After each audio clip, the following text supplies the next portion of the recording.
Hello, I'm Cameron Carpenter, and this is Why It's Cinema. Please excuse my voice. I'm sick today. But I'm gonna keep going. So here we go.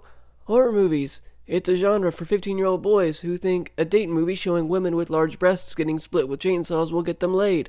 Horror movies have long been the bane of cinema's existence, opting to provide cheap scares and thrills by dousing characters in fake blood and falling on the nearest organ.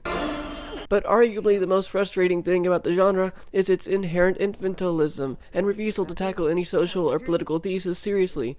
Today, we'll look at three horror movies to decipher why the genre consistently fails and only functions as a money-grabbing ploy to exploit filmmakers who are too afraid to utilize their talents to connect with something beautifully primal in the human spirit, as well as their general laziness in regards to political, personal, or psychological illusion.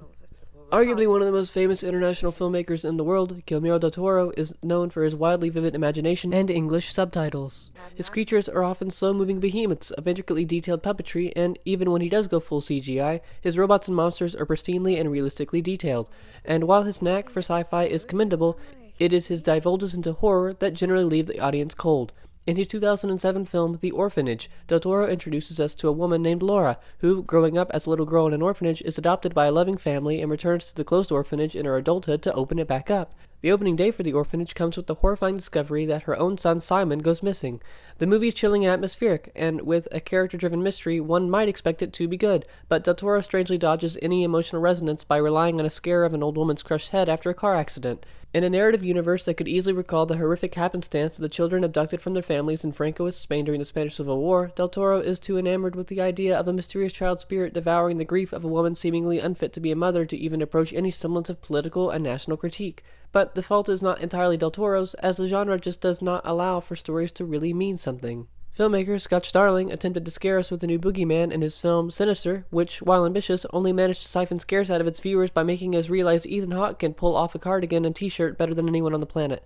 Also, Mr. Boogie is terrifying, but the film fails to resonate beyond its initial scares, because it makes its viewers complicit in Hawke's character's drive to consume carnage and violence.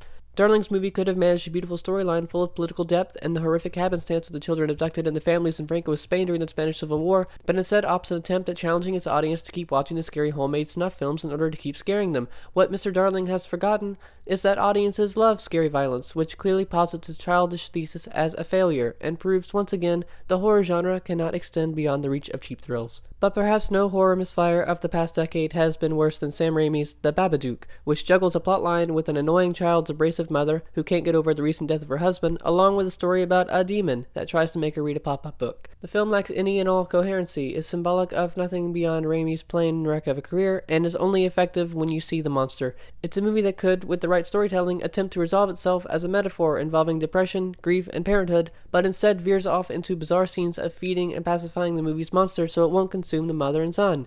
This is a rare case where a filmmaker's pretensions about what is scary effectively kill the entire narrative. Thank you for watching. I hope that you enjoy this video and that you'll share it with the other humans, and I hope that when things get bad, you have the smile on your face, and if you'd like to donate to my Patreon, it really helps, and goodbye.